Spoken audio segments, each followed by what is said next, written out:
Demi Moore, a name forever carved in Hollywood as Molly Jensen in Ghost, her performance, so raw and heartbreaking it stole the world's breath. She wasn't just an actress, she was a storm where fierce strength and fragile pain crashed together, leaving a mark that time can't erase for decades. She was more than a star, she was a beacon of grit, showing millions that even the deepest scars can be survived. Behind that iconic pottery scene that shaped a generation lies a darker story, sharper and tougher than any role she ever played. Now at 62, that hidden story is her truth. The woman who glowed with love on screen stands caught in shadows that won't let go. If Demi Moore has ever touched your heart, let your like be a nod to a woman fighting silent battles. The world hasn't seen her rise to fame was dazzling, but her real story starts in the dark corners of her childhood, where betrayal and pain left wounds no spotlight could heal. Born on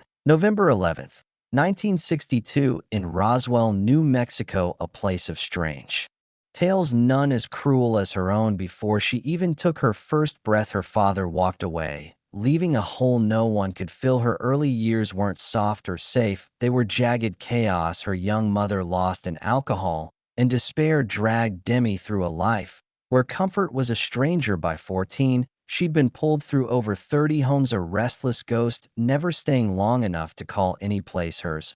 But the worst pain wasn't the moving, it was the darkness behind closed doors. Years later, in her 2019 memoir Inside Out, she shared a truth so heavy it stunned the world. At 15, barely a kid, her trust was sold for $500, not for survival, not for thousands, just $500. That number burned into her heart, a cruel stamp of betrayal. No child should know. It wasn't just a wound, it was a break, a moment when trust, safety, and worth were traded for pocket change. That $500 didn't bring relief, it brought shame, silence, and a scar that bled through her life. The idea is almost too cruel to say, a mother choosing money over her daughter's innocence. It was a wound that marked her in ways no one could see, seeping into every breath, every step. And as if life hadn't taken enough, a darker horror hit. Earlier at 12, Demi came home to a nightmare, her mother collapsing under despair, her body fading, the room heavy with hopelessness. In that moment, Demi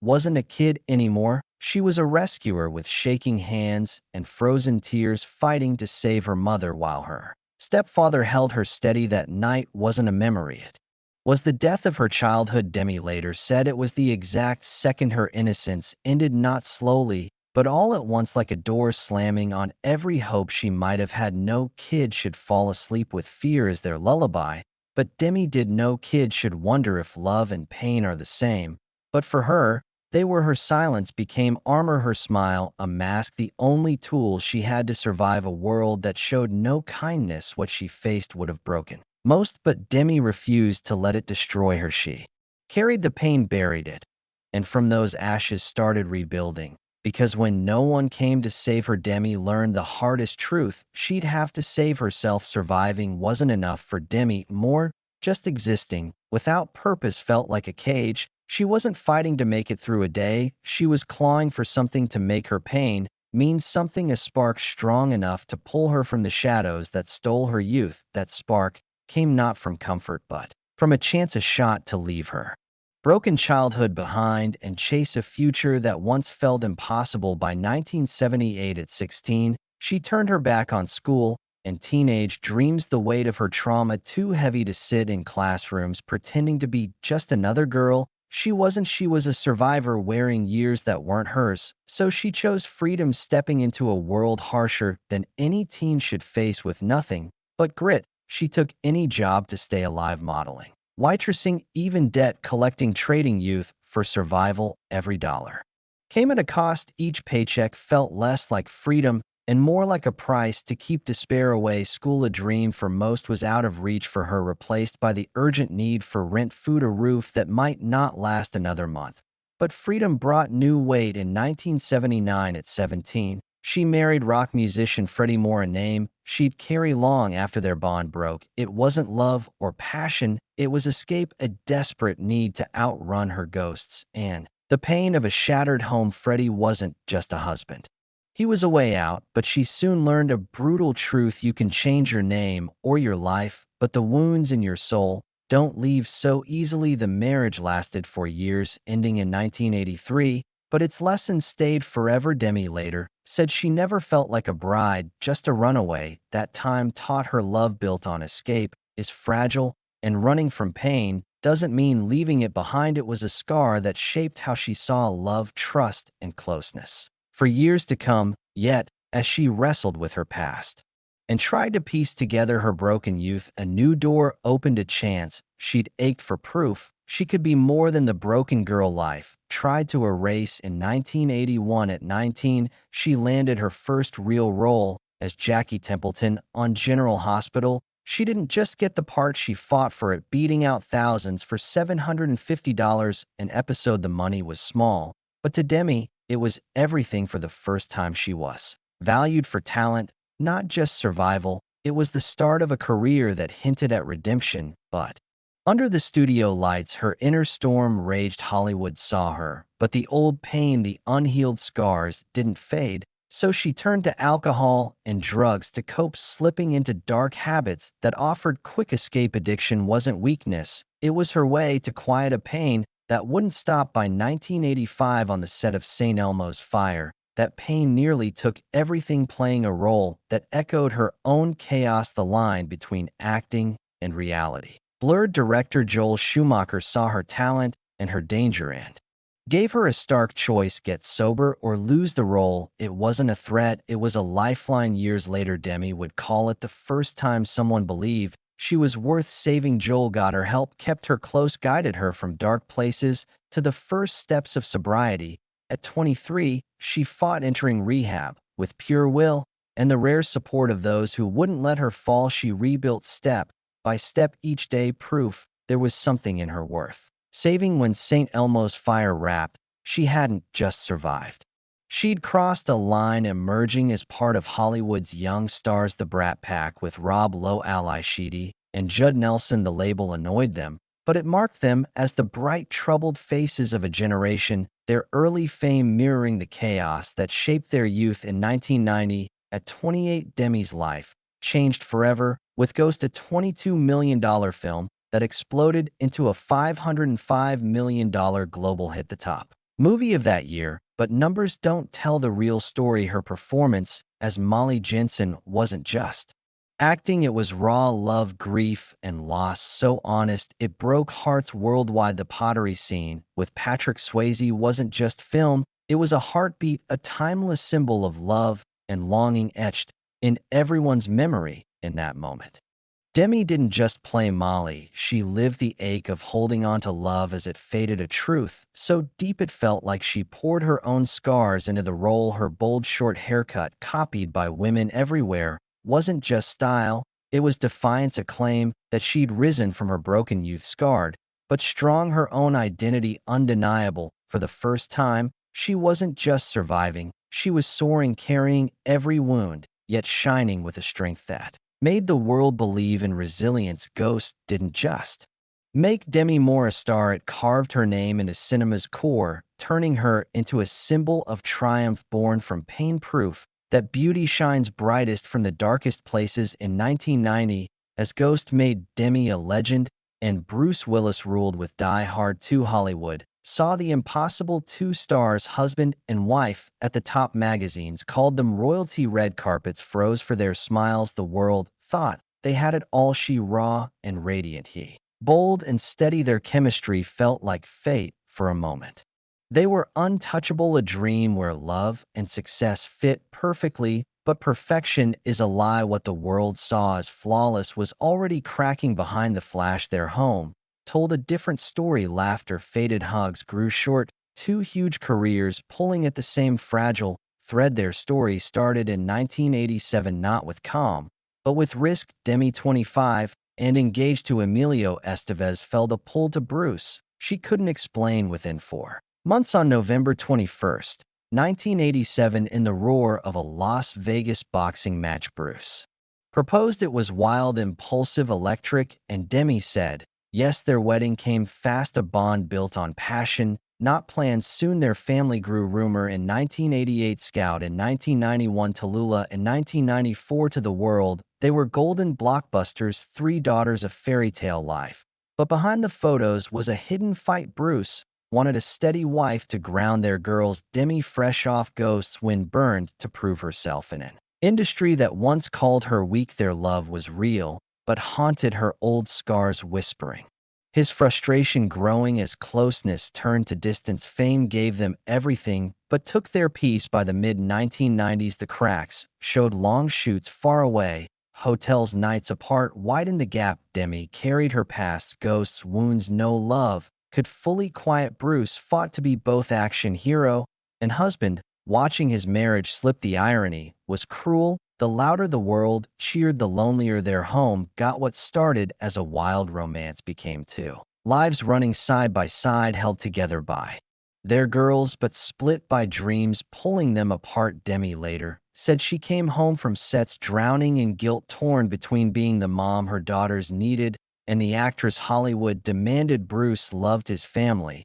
but felt it wasn't enough to hold their world together. In 1998, after 11 years of trying to keep what the world loved, but they knew was breaking, they separated. It wasn't a lack of love, but exhaustion from carrying a bond weighed down by scars and unmet needs. Their 2000 divorce wasn't loud or angry, but heartbreaking, a quiet end to a dream that inspired millions. Yet even in breaking, they chose grace, staying close for their daughters' birthdays, graduations, even new loves, rewriting their story as family, not strangers. Demi later said box office wins gave applause, but not comfort. Hollywood's perfect couple was really two wounded souls trying to build forever on shaky ground, learning too late that shine isn't strength. And sometimes the brightest stars don't burn out, but fade, quietly leaving echoes, not ashes. As the 1990s rolled on, Demi Moore was no longer the sweet girl Hollywood tried to box her in. She was a force breaking through an industry built on limits. Ghost in 1990 launched her high,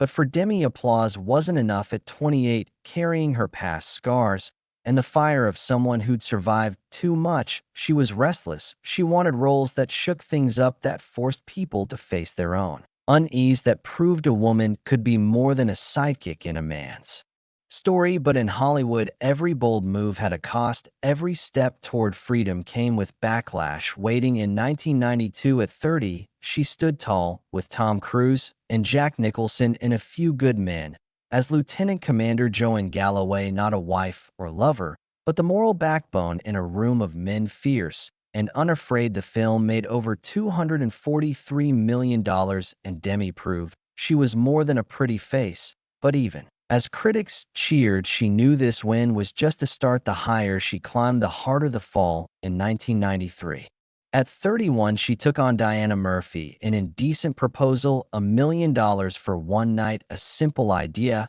that sparked a firestorm. The movie earned nearly $267 million, but Demi paid with scars, not cash. Feminists called it degrading. Audiences mixed her character's choices with her own. For a woman who'd fought to rise above exploitation, the backlash stung like salt in a wound. She later said it felt like the world was judging her very soul, her dignity, questioned her choices, torn apart, her identity tangled with the role. But Demi didn't back down. In 1996, at 34, she played Erin Grant in Striptease, a mother stripped of everything, fighting for her daughter. The film made $96 million, and Demi became Hollywood's highest-paid actress at $12.5 million. It should have been a victory, a sign of equality in an industry that paid women less. But the headlines mocked her for baring her body, for daring to leave Ghost's romantic image, what the world called scandal. Demi knew was sacrifice, the cost of being first. She broke the glass ceiling, but the pieces cut deep. A year later, in 1997, at 35, she pushed further with G.I. Jane as Jordan O'Neill, the first woman in Navy SEAL training. She shaved her head, took on brutal stunts, let her sweat and bruises speak. Some praised her grit, others called it fake feminism. Demi later said the role left her raw, not just physically, but deep inside. Her skin carried training's marks, her heart carried the criticism. She gave Hollywood everything and got back fractured applause. Meanwhile, her private life frayed, raising rumor scout and Tallulah with Bruce Willis while being one of Hollywood's most debated figures. Every barrier she broke on screen was a fight at home. Bruce wanted her there. Demi felt the industry's hunger to keep proving herself to millions. She was empowerment inside. She was tired, haunted by whether her risks were tearing her apart. By the late 1990s, Demi had remade herself again and again, no longer just a romantic lead, but a trailblazer carving a path of defiance and sacrifice. Each step cost her. Every headline reminded her the world wanted her strong, but quiet, bold, but safe, a balance no woman could keep. Without scars, she earned a place in history, not as a dream, but as a force. Yet in the quiet, she knew the truth. Fame could crown you, but not hold you. Applause could fill theaters, but not the holes left by breaking barriers after years of smashing Hollywood's walls and carrying its heavy toll. Demi Moore hit 2002 at 40, craving not another role or red carpet win, but peace, something real fame never gave her. Then she met Ashton Kutcher, 25, and full of young stardom. His laughter, his warmth felt like a second chance after years of broken trust. He seemed like proof love could still come. She later said his energy made her feel young again, like a light she thought was gone for a while. She believed he was her redemption. Together, they were electric. A surprising pair that felt like fate rewrote her story when she got pregnant soon after. Hope bloomed at 41. With her scars still deep, she dared to dream of a child born from love, not pain. She remembered Ashton's joy, kissing her belly, promising things would be different. For 6 months, she let herself hope, picturing a nursery filled with laughter. But in 2004, that dream died. At 6 months pregnant, she lost the baby. The pain was crushing. She later said it felt like her soul was torn apart. The miscarriage didn't just take a child, it brought back every ghost she'd buried. It echoed her childhood fears that she wasn't worthy, that happiness would always slip away. To numb the pain, she fell back into old habits, drugs, and alcohol, not for fun, but to escape an agony that made every morning feel like a fight. As she spiraled, Ashton drifted. Their closeness faded. Laughter went quiet. In a desperate bid to hold him, she suggested threesomes, not out of want but fear, hoping to fix what was breaking. It only made things worse. What was once sacred became messy. Love turned into another fight.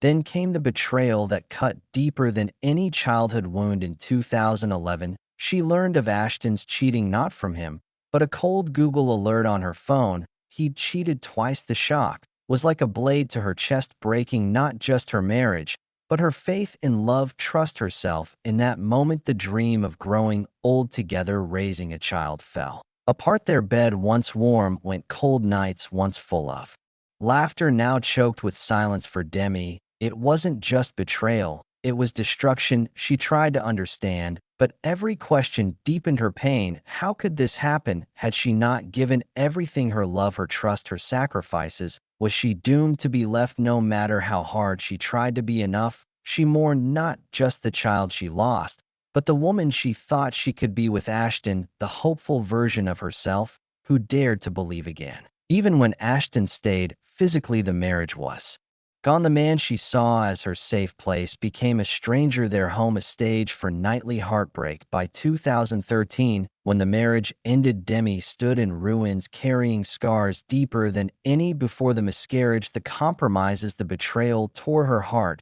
into pieces too sharp to fit back together, yet survival demanded she rise. She later said Ashton's wounds didn't fade fast. They marked her soul, reminders of love's fragility and the cost of trusting too much. For years, the pain stayed, not as tabloid gossip, but as proof of what it means to love fiercely, lose tragically, and somehow stand again. When love couldn't save her, Demi and Ashton faced a hard truth. Their marriage, once a Hollywood fairy tale, was broken beyond repair. What started in 2003 with passion and promises strong enough to blur her past scars became a battlefield of grief and betrayal. By the decades, in the 2004 miscarriage at 41 wasn't just a lost child, it was a lost heartbeat, a wound that hollowed her spirit in ways words couldn't hold. Ashton's betrayal years later cut even deeper, each truth like a fresh tear in old wounds. Her attempts to save the marriage born from fear, not love,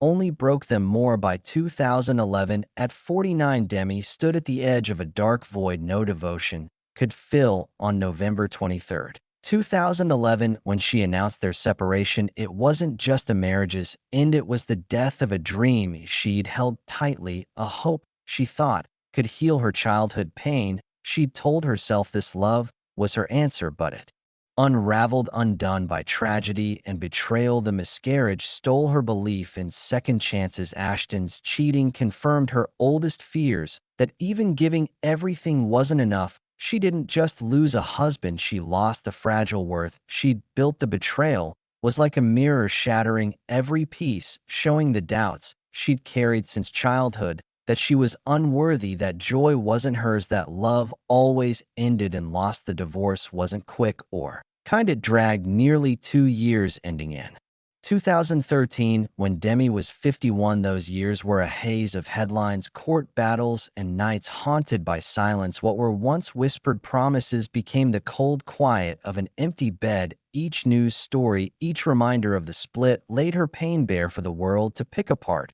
Yet in that pain was a faint spark, relief. For the first time in years, she wasn't tied to a love that left her lonelier than being alone, but freedom didn't heal her. At 50, Demi faced herself raw, her body scarred by Hollywood's demands, her soul heavy with childhood neglect, Bruce's divorce, and now Ashton's betrayal. She saw clearly that no matter how much she gave, she couldn't control betrayal, tragedy, or fate. For the first time in years, she stopped looking for worth in others and started the hard work of finding it in herself. Healing wasn't quick. It was daily fights, mornings where getting up was defiance, nights where silence tried to swallow her. She later said she had to relearn simple truths. Her worth wasn't in box office hits, a man's love, or even her roles as wife or mom. It was in her survival and the grit that carried her through every blow. Each small joy, a laugh with her daughters, a morning without pain, an hour of quiet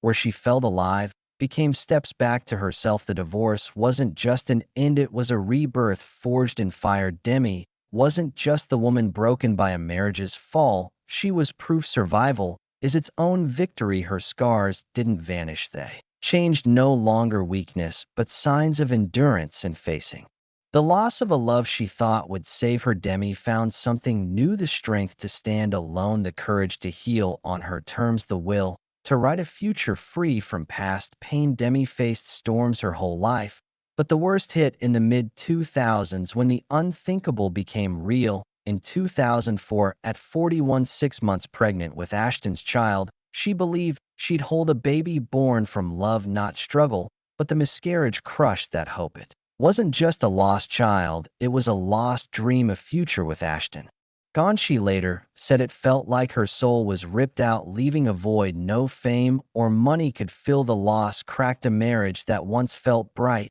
By 2005, her laughter was thin, her sense of safety frail. She clung to. See you in the next video.